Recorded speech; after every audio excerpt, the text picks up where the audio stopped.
And one. So I'm scared. I'm scared of letting my clients down, not communicating with them what I'm actually doing, and them assuming I'm doing nothing.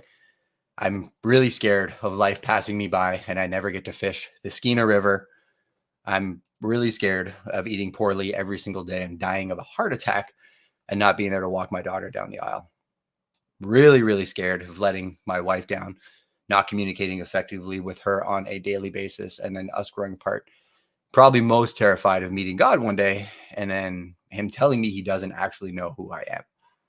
Stephen Pressfield said, "You will never be able to accomplish anything if you're too afraid of the what ifs. The amateur believes he must first overcome his fear, then he can do his work.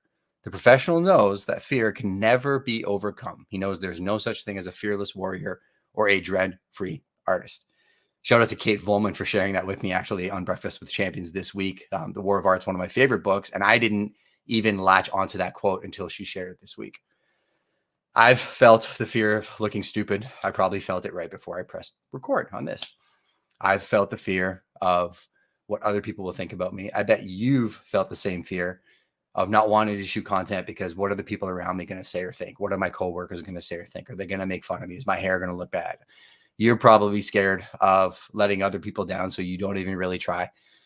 It's why you eat the pizza or your feelings instead of stretching or going for a walk, because one is better for you, but the other is the easy thing, right? It's why you don't pick up the phone and call people, but you have this big ambition of creating a multi-million-dollar business, but you won't even talk to people. It's why you won't go to trainings. It's why you won't go and sit down and do the work consistently. It's why you procrastinate. But ultimately, it's actually one thing that you do that everybody does, and it's probably why you lash out at people when you're the one that usually messed up, right? And when you choose that, it typically leads you down a path that doesn't lead to abundance. But every one of those inherently starts with the word fear, right? The fear is what puts you in that position of feeling unstable.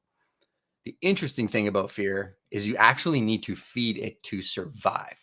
So if I start worrying about what people will think about me before I start pressing record, if I fear that me going live on LinkedIn and Twitter and Facebook and all these platforms at 7 a.m. every Friday will make people think I'm not a real estate agent, may prevent my clients from having national exposure for their properties.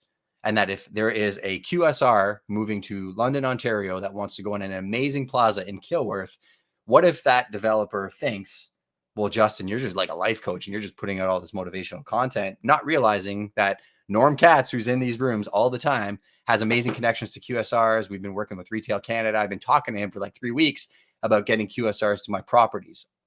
The fear would have stopped me from getting that relationship, right? What if you feared how people would look at you and you didn't shoot that piece of content, or you didn't start going on stories, or you didn't go on social audio, you didn't even dig into YouTube, but doing that thing would have created the life of your dreams? What if, right? I think we can get so paralyzed in our lives about the what ifs. We can get so scared and have these full on narratives about what could possibly happen that we don't do something that could create opportunity in your life. Here's a very simple framework, right? Real estate agent, own a brokerage. I've gotten listings, I've lost listings, but if every listing appointment I went to and all I thought about was like, what if I don't get the listing? Well, what if you do get the listing and you crush it and set a record sale? Well, what if I get the listing and then I get fired? Well, what if you get the listing and you get 57 different referrals from it, right? Or what if you do get fired and then you realize that the seller was unethical, there was no communication there was something about the property you didn't know, and you actually got saved from a huge legal issue that could have compounded, because that happens, right? What if my business partner that I've spent 10 years building a business with all of a sudden ups and leaves and takes all my staff? What if that turns you into the best version of yourself, makes you step back and then realize you have a completely different business that's 10 times bigger in front of you, right? All of these things can be framed whichever way you want to frame them. But a lot of times it's up to you to decide which feeling you want to embrace, right? What happens if you choose to not fear the fear in that, or feed the fear in that instance? There's a great book by Tommy Caldwell called Heavy Brain, and it talks about the patterns of unhealthy behavior in our lives, right? He owns a gym. He's in the fitness space. Good friend of mine. His wife's a doctor. And they have a very different approach to health and wellness. Their approach is preventative maintenance, right? And it's all pretty simple. If you read the book by Peter Attia, Outlive, he breaks down major components of health. And we used to always, fad diets are something that we all dive right into and we think, oh my God, amazing nutrition will fix everything. It will and it won't. Like there's major components that you need to think about, talk to your doctors and whoever you need to talk to really get insight on this. But sleep and rest, you need to work your body out. So the amount of muscle mass that you actually have is one of actually the largest indicators of longevity. If you can maintain muscle mass into your later state, you will be able to do a lot more in your older age and be more resilient to falls and breakages and losing muscle mass. That's just an interesting fact. Nutrition is a big part of it. Mobility, right? So all of these different things you need to work on. And Heavy Brain talks about like, what is the pattern that leads you to making the wrong decision over the right decision? And it is typically fear. And there was one component of the book that helped me from a nutritional standpoint, and I'm still working on it. I'm far from perfect, but I'm just working out the idea so you can understand how A leads to B leads to C. And he talks about, you leave for work in the morning, you run out the door, you just grab something because it's super easy. You go to work, you drive for 45 minutes, and you sit down at a desk for 6 hours, and then you work like a madman. You don't take any breaks, and then you go on your way home and you're not prepared. And then you go home and you just eat the pizza. Then you sit down, you're too tired to play with your kids. And then at nighttime, you just grab a bag of chips. And he said a lot of those things from a heavy brain perspective can be stopped by breaking the pattern. So the way to conquer fear is to break the pattern, right? So let's go through that exact same sequence. So being prepared a little bit and waking up a little bit earlier may put you in a position to make sure that you're prepped for what you're going to eat before you actually leave the house, right? Maybe meal planning on a Sunday will put you in a better position. So you have a protein and a vegetable in the fridge, and maybe you just look at your schedule and prepare a little bit. So you have an extra half an hour to make a decently healthy meal instead of grabbing the easy thing. And ask yourself this, when you're making the easy choice, oftentimes it doesn't really take that much more effort to make the good choice, even if you have to hit the drive-through. Fun fact, everybody, Wendy's has salads, right? Like all of these places have healthy choices, but it's the heavy brain that allows you to self-negotiate and be like, I deserve this because ABC, right? And we all find ourselves in those places. Life, and his whole book talks about breaking the pattern. Even at nighttime, the last piece from that book I'll share is when you come home, what leads you to sitting on the couch with a bag of chips is usually these trigger moments that put you in a position where you're on the couch with a bag of chips, where the second you start thinking about it, instead of just gravitating to upstairs and grabbing the bag of chips and then sitting down and just eating it, you can reframe your mind to use that as a trigger to say, you know what, I got a foam roll. You know what, I got to stretch. You know what, that guitar that I've been waiting to pick up, I'm going to pick that up and I'm going to play it for 10 minutes. I'm going to sit down. I'm going to write. I'm going to grab my spouse and go for a walk. I'm going to grab my daughter and play Barbies. If you can start looking at the fear as a trigger and not shying away from it, that is what is going to change everything for you. And I'm going to extrapolate this to business. I use that framework because food is something we all understand. This guy understands it. I like pizza more than probably anybody on the planet. So this is probably therapy for myself as much as anybody else. But by saying this out loud and thinking about it as I see the triggers, I can change the habit. In business, it's super simple. I happen to be in real estate, which is transaction coordination, sales, and marketing. Guess what every business on the planet is? Transaction coordination, sales, and marketing. Marketing, you have to tell the world who you are till TM calls me to buy a lakefront property in Grand Bend, which is a market I cover. Then I sign a buyer rep agreement. I send it to my transaction coordination office. We go find a property, sell it. That goes to the office. We go through the whole process, right? In order to find TM, though, I had to prospect. I had to be in a place or communicate with him in order to get that mandate. One of the biggest things that people don't do in my business that everybody knows they need to do is sit down and prospect on a daily basis. And that doesn't mean itemize and monetize your database. It means fulfill the promises you made people, because almost every real estate agent on the planet does the exact same thing. TM calls me. Yeah, I know Grand Bend better than anybody. I can protect you. The water levels are rising right now. So if you buy lakefront, got to be really careful about the beach that we buy. This place has stairs that are falling apart. I'm going to protect you from that. There's erosion issues here, right? So I sell him the dream. But what's your experience been with most agents? They set up a portal for you, an automated portal that we're all aware is automated. You find your own property, you call them, they open the door, and they get paid. It's why people hate our industry. Right? It is the lowest common denominator. What is the only difference maker with us is we track everything we tell people we're going to do, and we're constantly following up. Are we where we want to be yet? No, we're always constantly trying to improve. What information does this client want? He doesn't care about the updates. He just wants contracts. Okay, let's shift the updates that way. But we actually sit down in a meeting every day and we do what's called a red zone. We review our deals board as a collective and we look for roadblocks as a collective. I can't even tell you how the consistent action of doing a 30-minute red zone meeting has made a massive difference for us. Every week, twice a week, we sit down for 1 hour and we train. This week, we're training on objection handling.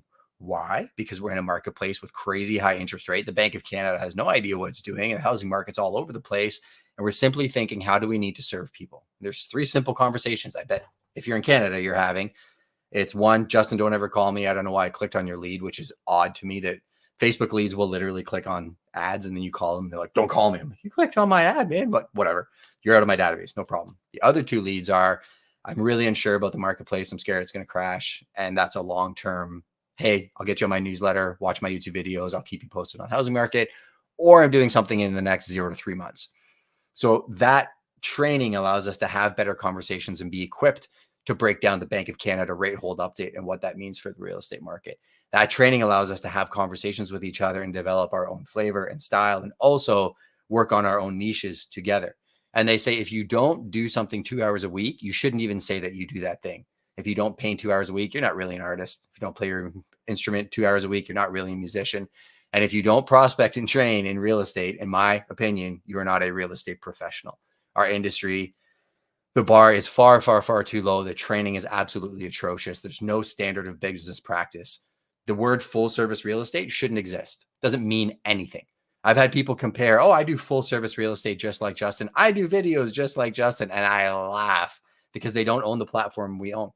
We have a reach of over 9 million people through Google and Facebook, and we have data that we own that nobody else owns. So full service real estate isn't a real thing, people, right? And I think it's the same in many aspects of business. And the other thing I was going to say is, when you're not shooting content, a lot of times it's because you're comparing yourself to other people online, feeling bad about yourself, and then it just paralyzes you, right? You're looking at other people's followers and views. I said I was going to share something with you guys earlier on the stream, so I'm going to share something to burst that bubble, because I think finding yourself in the content creation world is what has created a lot of freedom for a lot of people. And yesterday I shot a podcast with 4 incredible creators. I'm going to share this. If you're on the YouTube stream, or if you're on Clubhouse, click on the link. Yes, we go live on Clubhouse. That's why I have an ear pod in my ear. Go to the link at the top of the room. I'm going to share my screen in 2 seconds. And there's a reason. It's really, really important. And I got insights from this podcast that absolutely blew my mind that I'm going to share with you guys today.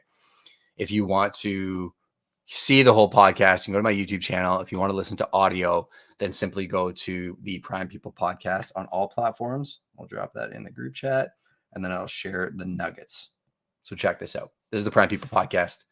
That's me. I'm wearing a t-shirt this morning. So no, I'm not always in a 3-piece suit with a phone. I'm a normal person, more normal than you would actually think I am. So check this out. Let me do this. Social media secrets. Glenda Baker. I think I'm close to 1 million followers on TikTok, millions and millions of views. Sold 21 Savage a house, reps most of the Atlanta Hawks. Very good friend of mine. Met her on Clubhouse. She is a inner circle. Zachary Faust. Glenda got started on TikTok because of Zachary Faust. She saw him at a conference and was so inspired what he did about what he did on TikTok that she started doing it, and it changed her life. He is somebody fascinating, ex-prison guard. Quite a story, very similar to me and Glenn Lundy in terms of our backstory. And I would encourage you guys to go follow him. He's got more views and followers on TikTok than she does. Jeremy Knight is in Austin, Texas. Massive YouTube channel, generates 90% plus of his biz on YouTube. Every single one of these people, we spoke in depth about the fear that prevents people from creating videos. And this whole podcast panel discussion started because I had spoken with Jeremy off channel about a reel that I put out that actually came off a little bit salty, right? It kind of came off a little bit like I was poo-pooing and being negative towards people that, were negative about video. And it was a clip from a larger podcast that I did where I was actually trying to encourage people to do video, but it kind of got taken out of context. So we did this whole podcast to address it. What I wanted to share was it's got to be at like about 40 minutes or so in this episode. We talk about how many fake accounts there are online that you are looking at that you're admiring, right? They got 50,000 followers and 264 comments on every single post. Zachary says he would trade his 1,000,000 follower TikTok account for a 60,000 Delaware follower account tomorrow. Why would he do that? All of us are chasing the vanity metrics. We're chasing the followers. We're chasing the likes. We're chasing the views. Jeremy talks about this with YouTube. He talks about all of these people that have created channels that the vanity metrics are pumped up, they're purchased, there's engagement groups. It's not real, people. We live in a very, very fake world, but it doesn't convert to actual business. Glenda talks about the exact same thing, right? She talks about the only people she wants interacting with her are people that are purchasing real estate in Atlanta or referrals across North America. Same thing with my content.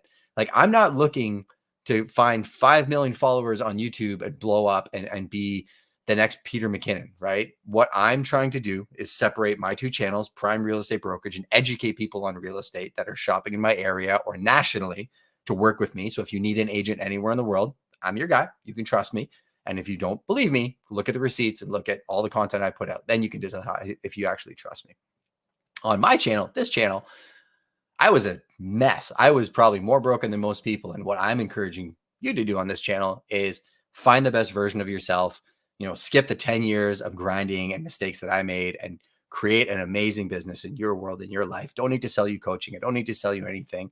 The reason I'm doing it is I see more in you that maybe you see in yourself, because people saw more in me than I saw in myself. So this is my way of paying it forward. And by proxy, my real estate community and my entrepreneurial community has grown and the business comes, right? And the same thing will happen in your life. And the reason I shared that piece about the podcast is I think it's so important for you to stop fearing the what ifs, stop comparing your today to other people's tomorrows, and just do the damn thing. Because we're so scared of what might happen that we never take the first step forward towards the person that we may become. Everything that I shared with you about the fear of letting my wife down, of letting my clients down, of letting my team down, like all of those things don't paralyze me. I acknowledge them. They're there and they make me better by proxy. They make me work on my SOPs. They make me wake up every day excited. I am energetic beyond, because I love the opportunity to just grow and layer and become a better version of myself through making mistakes, albeit the fear is always there. I'm going to share 2 quotes with you that I think are very important. And one quote is actually from Mike Tyson, one of the scariest boxers on the planet. And through this week, because I was focused on the word fear as of last Saturday, I saw a TikTok and he said, fear allowed him to become the best version of himself in the ring, which is fascinating to think, because you think of Mike Tyson, you're like, that guy's not scared of anything. He was scared every single time, but he didn't allow fear to control him. He acknowledged the feeling and he moved forward. There's another guy who's on my wall of champions behind me named Kobe Bryant. Kobe Bryant said, we can't control the things that happen to us, only our reactions. Things come and go. Emotions come and go. The important thing is to accept them all, embrace them all. Then you can choose to do with them what you want, versus being controlled by emotion. If you feed the fear, it grows. If you step back, it shrinks. I'm going to give you one tactical item to take with you today when it comes to fear. There was a deal that I did, massive transaction, and things that scare people usually are very direct correlation to where they are in their business, right? And we had a large transaction and it was closing, and there was the person selling it. There was an agent that came with a buyer out of Toronto. There was a first lender on it, a second lender on it. And the nature of the marketplace was there wasn't enough money to cover the debt. So what happens in that instance? Well, if you hired a terrible real estate agent, probably the bank takes the property back. The initial deal gets squashed. The seller that owes the debt gets completely decimated. Everybody gets sued, and it's not good. When that situation exposed itself, there was a sense of fear of, well, what happens if, what happens if, what happens if, what happens if, what if this agent, doesn't handle his side of the transaction properly? What if this lender takes this position? What happens if this guy does this? And if you go down that path and you just focus on the fear, it grows and it grows and it grows. And then you don't pick up the phone because you don't even want to deal with the problem. There's a book called Eat That Frog, all about this feeling. If you step back for a second, you acknowledge the fear, you look at your emotions like they're floating down a river, and you say, isn't that interesting? And then you look at the problem objectively, and then you work towards the deal.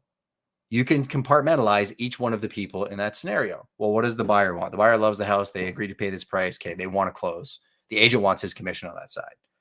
The seller obviously wants to sell the house for as much as possible because he needs to recoup some debt. Okay, amazing. Let's get the deal closed for him.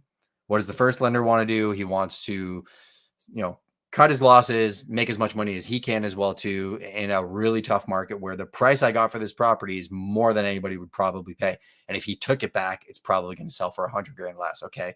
And the second lender is in that position. There's a lawyer.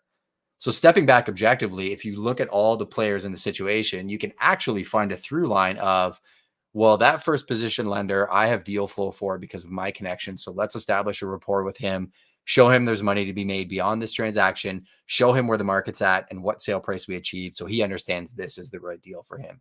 Let's talk to the lawyer. Let's have the lawyer help with a little bit of funds so that the buyer feels like he's getting a bit of a kickback so that he feels the love on that. And then let's deal with the seller and make things right with him and take care of him on the next property. So there was a way to take that situation and turn it to a positive. Great relationship with the buyer agent. The buyers are super happy. We actually had their lawn landscaped for them for an extra month for free. They didn't have to pay for it. The lawyer's super pumped because I stepped in and helped solve the problem without him having to go in and feed a client to death. And the first position lender and I now have a potential massive business relationship that we didn't have before. But what if I sat in the fear? But what if I sat in the what ifs? What if I didn't pick up the phone? What if I just let the lawyers deal with it? That's what happens in a lot of real estate transactions when they are not going to close. The reason people hire me, creative problem solving, and the ability to not be scared of any situation because there's no reason to. Every time you feel fear, there is an opportunity, but you have to choose to feed the fear or activate the opportunity. I appreciate you joining me here on this channel. I'm going to go back to Clubhouse for a couple minutes to do some live Q&A.